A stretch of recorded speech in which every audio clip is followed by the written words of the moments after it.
what, according to you, Arun, is luxury? When luxury, to me at least, actually is an extension of your personality, right? It has to come naturally. It can't be forced. Tonight's episode of the Waffle Luxuriate Hour, because I feel like I'm sitting in the lap of luxury along with the Waffle team. Hello, guys!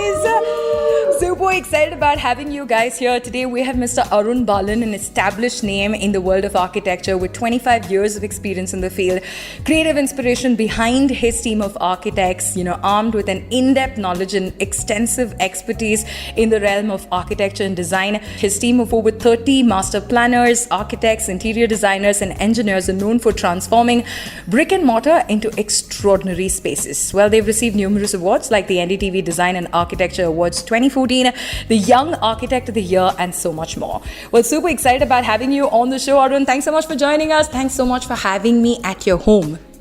Thank you, Jane, and you're most welcome to this little piece of my sanctuary. But I'd love to know from you and for everybody else, just to put things in perspective, if you were to give us a timeline of your career, just a little bit to where you've reached today, what would that sound like?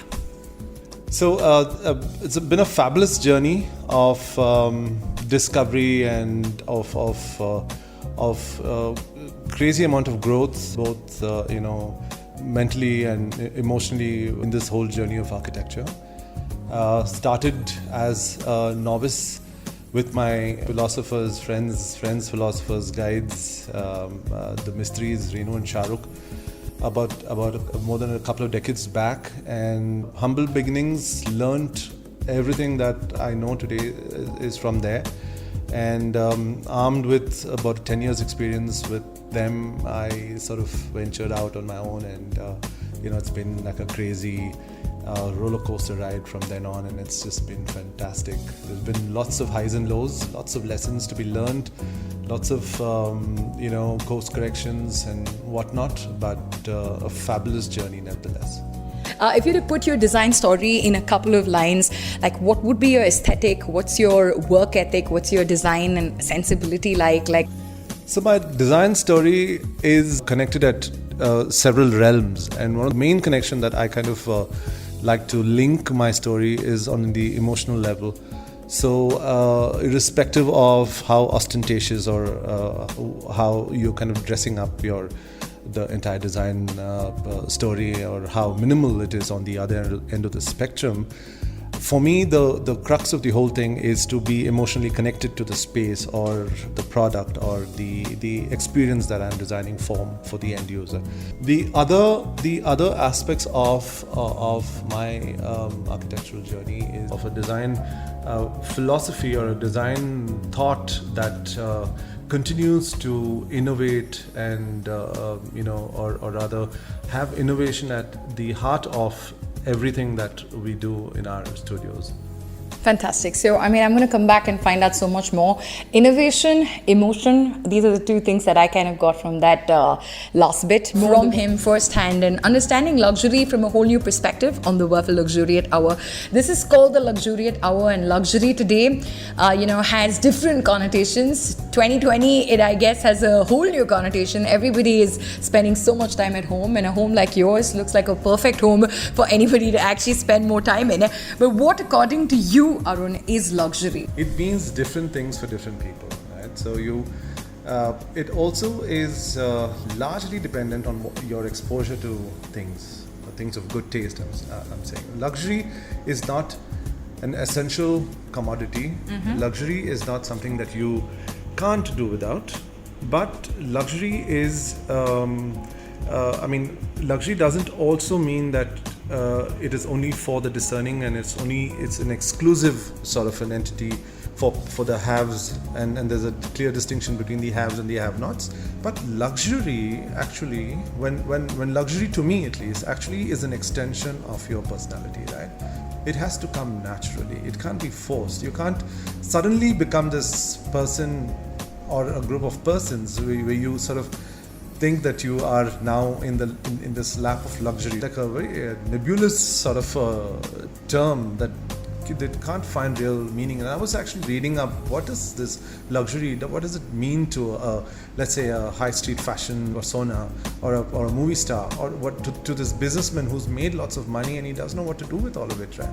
So then, so luxury for one person could mean like a fantastic yacht, and he's parked it in Barcelona or in Monte Carlo, and he does these rides and chartering planes and stuff like that. Luxury also could mean that thing that you aspired for. A simple person aspired for a large car or a large TV or some sort of an electronic gizmo or something of that sort, or maybe even a house, right? Just a basic house.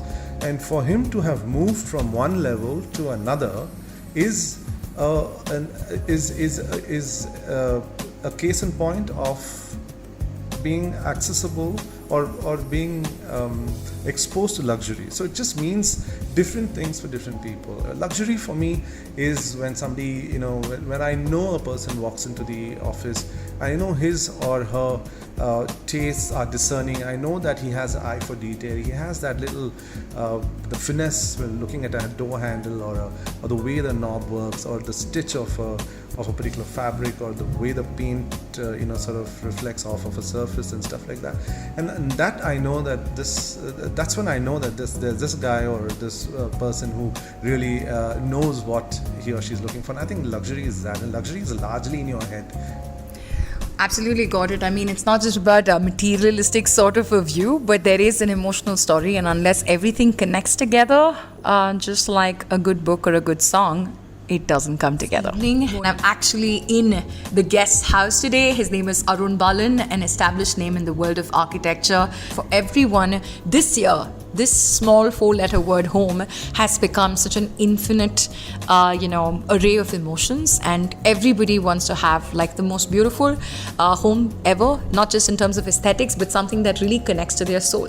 Now, if you're making your first or second exclusive home, how exactly do you take it forward? So, spaces around, especially homes, these are very personal spaces, right? This is your sanctuary, right? You finish your day's work, or you're out doing, keeping up the Joneses, and once you're home, that's where you kind of put all that is, parts of your work and your work life and all of that hectic things that you have. You want to park it somewhere and then come into this space that really helps you breathe, and it sort of helps you recoup and rejuvenate your energy and stuff like that, right? So it's very important to understand what it is that you want in your house before you set out to start making your house. The second thing that you should also focus on is that your house should be an extension of your personality. You can't be a different type of person, and then you can't aspire to have a house that is completely contrary to what you are as a person, right inside. And so it's very important. And if you have a partner, or if you have a spouse or family, and who are all stakeholders in this little space, then it's important for you to understand what collectively works as a unit for all of you, and then sort of pursue that direction that you all want to pursue. The third thing is to identify various partners, right? When I say partners, because these are guys who will use their creative senses and judgment and help you decide what it is that you want in your house. Given the pandemic, given the times that we live in, which I'm assuming will also be some sort of this is an indication of how life will pan out for all of us going forwards in the years to come.